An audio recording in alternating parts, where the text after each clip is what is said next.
Hi, it's Mark Curtis here from Copeland Physiotherapy practice in Chester City Centre. I'm here every Thursday doing a little video on different running injuries, and every week I'm going to be talking about a different area of the body where you get typical running injuries, what you can do to help it and hopefully get you to the start line in as good a condition as possible. So this week I'll be talking about hip injuries and the most common injuries that people get. Right. So with running injuries, the typical most common thing is that people are doing too much too soon. So most injuries with running tend to be a repetitive strain or an overuse injury. So you're running too often, you're doing too many miles, increased distance, trying to run too fast, going up too many hills, and all of this as your training gradually builds on week, puts more and more strain on the tissues. And that can cause injury, and it's basically because these injuries have what we call a load capacity. So the hip and the muscles and all the tendons and things are about this strong, and as your training's going week on week, you're putting more and more demand on it, and if that kind of exceeds the capacity of those tissues, that's when you tend to get injuries. And the most susceptible tissue with these type of injuries is the tendons. So tendinopathy does tend to be the most common area type of injury that you get. So around the hip, the typical tendinopathies tend to be the gluteal tendinopathy, hamstring tendinopathy and psoas tendinopathy. Okay, so the gluteal tendinopathy, it tends to be around the outside of the hip on the side there. You may have heard it being called a trochanteric bursitis in the past, or greater trochanteric pain syndrome, but we tend to call it a gluteal tendinopathy at the moment, and it's where all the buttock muscles come round and attach onto the outside part of the hip there. The hamstring tendinopathy tends to be at the back, just at the bottom of the buttock to the top of the thigh, and then the psoas tendinopathy tends to be at the front here. Okay. So with these tendinopathies, the type of symptoms that you get are quite a localized area of pain. So it will be tending to be on one aspect of those three areas there, and quite specific to that area, quite local. The pain pattern tends to be as well that you get a different amount of pain at different parts of your running and your training. So instead of just having a constant pain all the time, you'll tend to find that when you start to go for your run, it's quite uncomfortable, but as you go through the run and things warm up, you tend to find with tendinopathies that the pain tends to settle, and you think partway through the run, oh yeah, this is getting a bit better. And then if you start to do too much or increase the distance, again, the pain can tend to build more and more throughout the run then. But you can also get what we could call a delayed onset of pain. So people sometimes find with this kind of tendinopathy that it's not too bad with the run, but then afterwards they get a lot of pain. So that evening or the next day they tend to get a lot of pain with it, and that will tend to indicate more of a tendinopathy problem. Okay. So with tendinopathies, what can you do to try and settle it down? So the first thing, when you're getting quite a lot of pain with this type of injury, first thing you need to do is try and calm it down. The tendon is being overloaded, it gets painful, and it tends to get inflamed. So what we need to do is try and reduce that irritation. So the first thing is obviously relative rest. So with any injury, if you just keep on training through pain and quite high levels of pain, you're just going to cause more and more problems and it'll escalate. So we need relative rest. Complete rest is never a good idea as well, because if you just sat down resting doing nothing, you're going to get stiff, you're going to get weak, you're going to lose your kind of training that you've built up over those weeks, so your lung capacity and your fitness levels are going to drop, and we really don't want that if we're trying to train for an actual marathon or half marathon. So it's relative rest.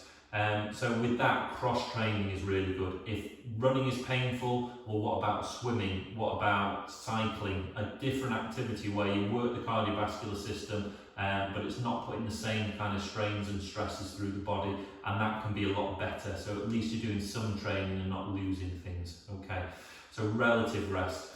But also, if it is you need to keep up with some running, what about modifying the running? So trying to reduce the forces that you're putting through it. So not running as often, trying to reduce your distance for a short period of time to calm it down. maybe trying to reduce your speed, trying to do more flat runs so you're not doing as many hills. So try and modify your running so you keep your pain under control a little bit better. Okay. There are other things that you can do with running to try and change your patterning of running, which can really help sometimes with these kind of injuries. So I have found that people that have these kind of hamstring tendinopathies at the back, or the psoas tendinopathies at the front, they tend to be people that maybe have quite a large stride length. So when we're talking about stride lengths, you're talking about the amount of time, so how far you actually have the gap between your feet as you're running, so where your heel strike is and where your toe off is. So having that large stride will put more strain through the hamstrings at the back and on the psoas muscle at the front.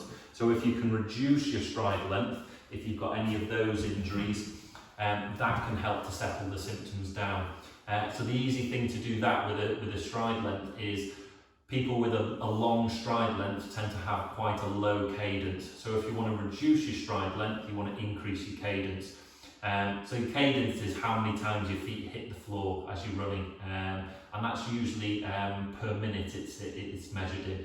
And a normal cadence for someone of average height is about 170. So if you go out for a run and you measure your cadence that it's actually lower than that, so you have a cadence of maybe 150, 160, something like that, you're likely to have quite a long stride length and putting excessive strain through those areas.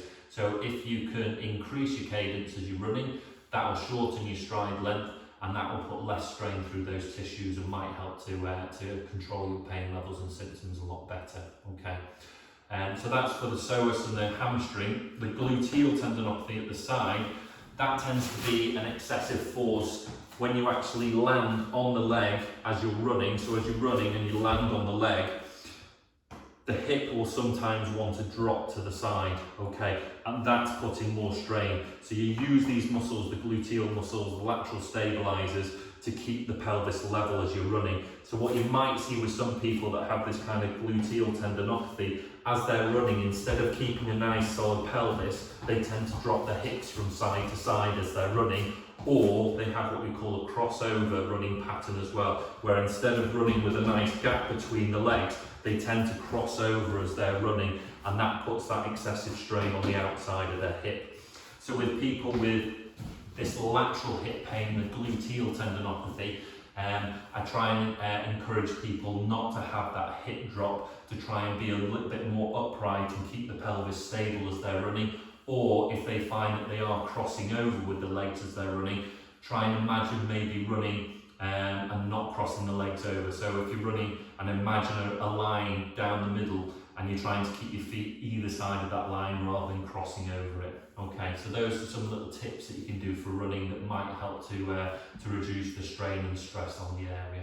Okay, but the main thing to do really with any of these kind of gluteal, hamstring, psoas tendinopathies, like I said, it's an overuse injury. The tissues aren't strong enough to do the activity that you're asking it to, so we basically need to make those tissues stronger. You're not going to get stronger just by running. You need to do strength and conditioning. I've talked about this in the past quite a few times. Strength and conditioning is really important for injury prevention, but also with these type of injuries, it'll help to reduce the symptoms as well. The stronger you get the hamstring, the gluteal or the psoas muscle, if they've got a tendinopathy, the better they're going to be. Okay, that'll settle the symptoms and you'll be able to run with less pain and less symptoms. So strength and conditioning is really important. So I thought I'd demonstrate one simple exercise for each of those areas that would help as a basic start to some strength and conditioning. Okay, so with strength and conditioning, the basic, most easiest kind of introduction to strength and conditioning for these areas that can help is something called an isometric muscle contraction. So that's where you're going to work the muscle, but there's no actual movement, so you hold a static position. Okay. And you want to do quite a long hold. It wants to be relatively comfortable as you're doing the exercise. So I'm going to demonstrate some quite high-ish level ones. If they're too hard and they're causing pain, you're just going to irritate it. But if you don't feel anything at all, you're probably not working the area hard enough. You want to feel like you're working the area but not causing pain. Okay, so let's just demonstrate some of those exercises. So the first one then for the gluteal tendinopathy on the side of the hip, excuse me, we're working the lateral hip stabilizers, things like the gluteus medius muscle on the side of the buttock there, okay? So a really nice introduction, isometric exercise for that is doing a side plank. So if you get into a side plank position, the bottom leg is the injured side, and then you come up into that side plank position. That will work that bottom hip, stabilise in that position, and you just hold up to about 30 seconds if you can, and then do maybe about 4 repetitions of that. You can make that easier by bringing the legs together. You can make that harder by making it a longer plank. So if you had 2 legs on top of each other and coming up like that, okay? But as a nice easy introduction, that little half side plank on the knee is a good starting point, okay? So for the hamstring tendon at the back here, a simple bridge exercise, what we call a long lever bridge. So instead of doing a normal bridge with your legs quite close to you, if you have the legs further away on a longer bridge, that's going to work the hamstrings more. So a one-legged bridge is really good isometric, where you come up and then you lift, and again you hold that position.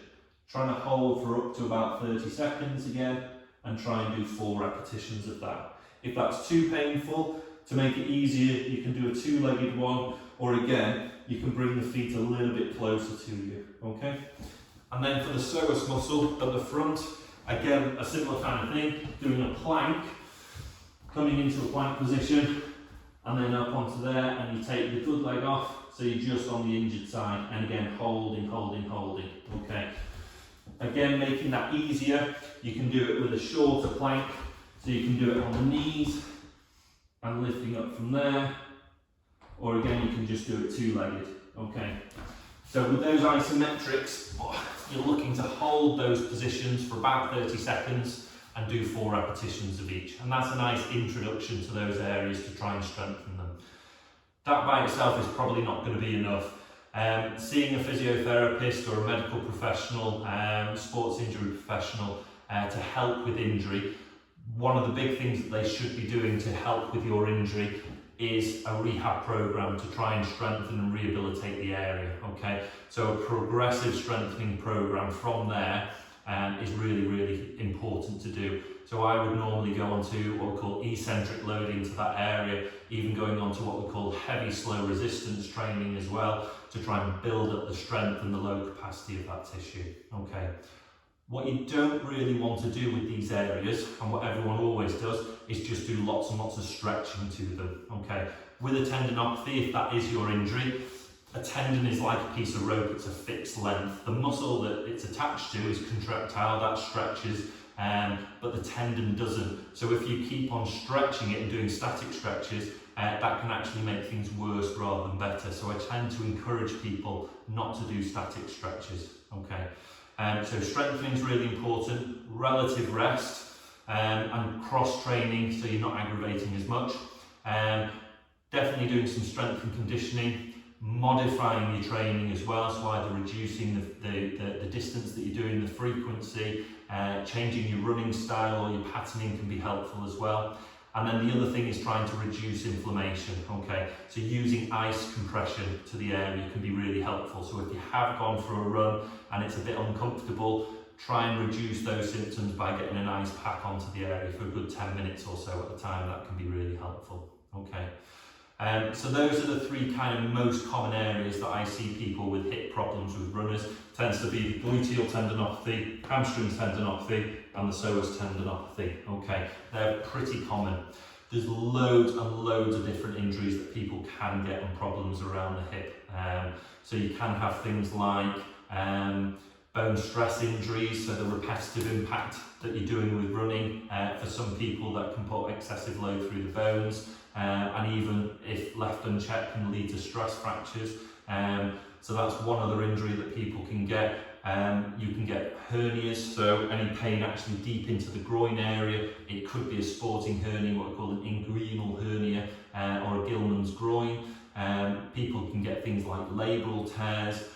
You can get something called femoral acetabular impingement. It can show up other things that are not really related to running, but things like maybe some of the older generation might find with running that they start to get stiffness and pain around the hip. It could be early onset of arthritis. It could be referred pain from the lower back or from the pelvis, from the sacroiliac joint or the symphysis pubis. All of those are kind of less common injuries, but can come on with running or be identified with running and associated with running. So there's so many different things that could be going on in the hip if you're having injury and pain that's restricting your running. So if with a little bit of advice on those kind of things aren't settling down, you keep on getting pain, you can't control it, I would urge everyone to make sure that they get it checked out by a physiotherapist or another medical professional to see exactly what's going on. If in doubt, get it checked out. Don't keep running through pain more and more and more. The longer you leave these things, the worse they tend to get sometimes. So if it isn't settling quickly with those little bits of advice, I would get it checked out. Okay. So if anyone does have any injuries that they're worried about, please do comment or send me a direct message or get in contact with us at the clinic, and I'm sure we could help you out. I hope everyone's training is going really well. I hope that was a little bit of information was useful to some people, and good luck with the rest of your training. Take care, guys. Thanks very much.